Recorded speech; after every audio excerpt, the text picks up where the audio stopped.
even if they tell you 10 or 12,000 miles a year, I would still say, look, I can understand that you drive 10,000 miles a year. Most people drive about 12 to 15, but let's just use the 12 to 15 as an example here. Quick question. I had a customer yesterday that wants to do their oil changes out in Manford, and I just told him, I said, as long as you keep up with what Keep service records available, and it's got to be the AFC certified mechanic that's doing it. Okay, but it needs to be done as Nissan requires to keep the power life. Mechanic shop. It's got to be a shop. So that's kind of a side note. We'll save those questions for afterwards. Okay, so at this point, we want to kind of do the needs analysis as far as how many miles a year they're driving. Hopefully, you've already asked that question, because if you wait till this point to ask the question, it's not doing you as much good. Okay, so ask it earlier so that it's not so obvious of why you're asking. But let's just say they drive 12 to 15,000 miles a year. Again, I'm a visual person, and I always said that to the customer too. Hey, I'm a visual person, I'm gonna write it out for you, but the reason I do that is it keeps them engaged. I mean, you're looking at the paper, you're watching what I'm doing, you're listening to what I'm saying, you're watching what I'm writing, right? So let's just say, so you got your 3 years, and draw 3 lines like that, and the top line put 3 years, okay? You can do 3 or 4 lines over here and do 36,000 miles, okay? If you're driving 12 to 15,000 miles a year, most likely you're gonna hit that 36,000 closer to the 2-year mark, or maybe 2.5, which means you're not getting the full benefit of the bumper-to-bumper warranty. And as I mentioned before, the bumper-to-bumper warranty is covering everything outside of physical damage and wear and tear. You're literally driving a computer. There's several computers in the car, so what I would probably recommend, when you told me you drive 12 to 15,000 miles a year, is that, and we're doing it, let's say they're doing a 72-month loan, I would probably recommend that you at least do a warranty that would be as long as your loan, so that if anything breaks on the car during that period, if you're anything like me, I don't have a bunch of money to throw at a car. If I'm making a car payment, I don't want to have to choose between making the payment or fixing the car, right? So what I would probably recommend is moving this on out and draw an arrow and then write out, I'd recommend doing 72 months, and that also doubles that time frame on your 3-year warranty, because that's a 6-year warranty, or up to 100,000 miles on the odometer, or whatever we determine when we build your menu of what it's going to be, right? From there, that's pretty much it. Okay, and then you can move into the rest of it. Now, I would still keep this scrap piece of paper out, because the gap insurance thing on there, you still want to click into it so that it's open and we can see that you're spending time talking about gap insurance. But again, I'm a big proponent of drawing it out in front of them so that they can see. Not everybody understands. Even when people tell you, yes, I know what gap insurance is, you still want to explain it to them just to make sure we're on the same page. If I were to ask Alex if you know what gap insurance is, and you told me yes, my response is going to be, hey, great. Again, I've never insulted your intelligence, but our gap insurance is a little bit different than your typical gap insurance. We have a couple of different options for that. But let me just real quick explain it. Bear with me, and I want to go over a couple of things just to make sure you know what's different about it. Again, draw a graph just like this, okay? The bottom line represents the length of your loan, okay? So in this case, let's say we're doing a 72-month loan. This line right here represents how much you're paying for the car. Now, you don't need to write down the amount they're paying for the car or anything like that. Just draw a dot right there. Now, you want to taper it off. You don't want to make a straight line, and that's what I don't like about the presentation on there, is the way it does it. It's a slanted line, almost like they're painting it off quick. I do it this way because you're not paying it off immediately. You know what I'm saying? It's not, that slant is more like this. It goes out a little ways like that, and then it begins to taper off, okay?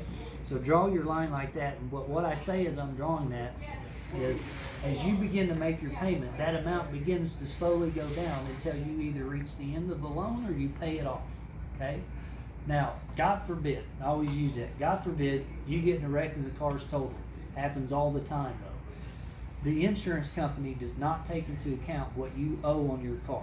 Now, the big thing that I like people to think about here is not so much as if the wreck was your fault, because a big portion of the time the wreck's not going to be your fault. If that's the case, you're not dealing with your insurance company anymore. You're now dealing with someone else's insurance company. And a lot of those places are paid a quota to get that car as cheap as they possibly can, and that's where you have to get in with negotiating with them and all that. But that aside, for round numbers, let's just say you owe, that wreck was 2 years into it, and you owe $20,000 on the car, okay? The insurance company comes out and they offer you $10,000 for it. Draw that line right there. They offer you $10,000 for it.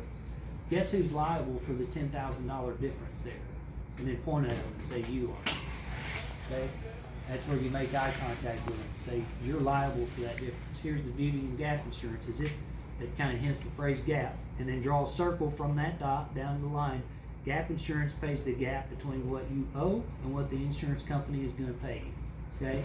Now the nice thing with our gap insurance is that most people have a $500 deductible, but our gap insurance is also going to pay, and then draw another circle underneath it, smaller circle, but our gap insurance is going to pay up to $1,000 deductible. So if the wreck is your fault, you have to use your insurance to cover it, you got to pay a deductible. The gap insurance is going to cover that deductible, so you're literally out of pocket, not one red cent. Okay? Now the second type of gap insurance we have, we call it Gap Plus, or however it's listed, Gap Preferred. The Gap Preferred will not only pay your $1,000 deductible, but it'll also pay another $1,000 towards your next purchase of a vehicle if you end up having to use the gap insurance. Here at Nelson. That I'm not clear on. That is correct. Is it? Okay. Were you talking about the cheaper gap coverage that pays $1,000 deductible? Or Cheaper the gap insurance preferred? pays, No. both of them pay up to $1,000 deductible. Okay. You always want to use the term up to $1,000 Right. because there's some banks that won't let you have $1,000 deductible. They want you to have a $500. Quite frankly, Okay. most people have a $500 deductible. Right.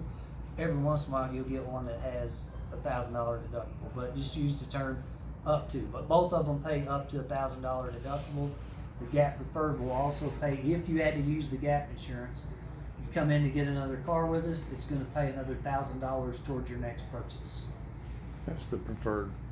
I didn't know That's the the other gap. gap paid up to $1,000 deductible. Yeah, I didn't know that either. both of them do. Both of them do. and then Okay, that's Gap good to know. Preferred will also pay up to $1,000 on the next purchase. Okay, good. I didn't know that first one did that, so that's good to know. Okay, so the point being here, first of all, like we said on the screen here, is, I don't know his password, but when you get to that disclosure part, so this is your agreed payment, this is your qualified payment, you don't need to spend a bunch of time on that, I don't think, you just click right through them, and then you get to disclosure. Now, I got a couple of disclosures I wanna go through with you.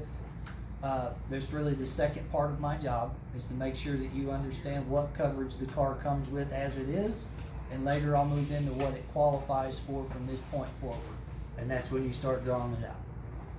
Okay, any questions? There's one aspect of this that was in the old system that we're missing. Okay, And that is, when you guys used to come in, you used to sit down and go, I have two parts to my job. Make sure Yes. everything's done right and verify information. We're missing that, and it's causing a lot of problems with, I would agree with that, but that doesn't fall on your shoulders, that Okay. should be, I guess it does kind of fall on your shoulders, but you should be, when you're entering all the information in, verifying their information, so as you type it in, I would read it back to the customer. But before, that was the finance manager's job, was they would come in and make sure that everything was spelled correctly, so that they could go back and load everything and build them in. Now we don't have that anymore, so. When they're getting the information up there to print out the documents, are they re-entering everything, or is stuff being pushed over? It's been pushed over, but they're also going through and checking it to make sure everything matches. Because last night they screwed up the guy's last name and put an A instead of an Last night they an I. were here till 10 o'clock, they're humans, they make mistakes. I mean, I didn't know Probably whether tired and didn't that's know. what happened. It was just keep, because I thought it was all pushed over, and apparently it's not, so. Okay, Kind of quirky at this point, sometimes I it's good, understand. sometimes it doesn't. okay. Any questions about this specifically? Can I get everybody's 100% commitment to do it that way?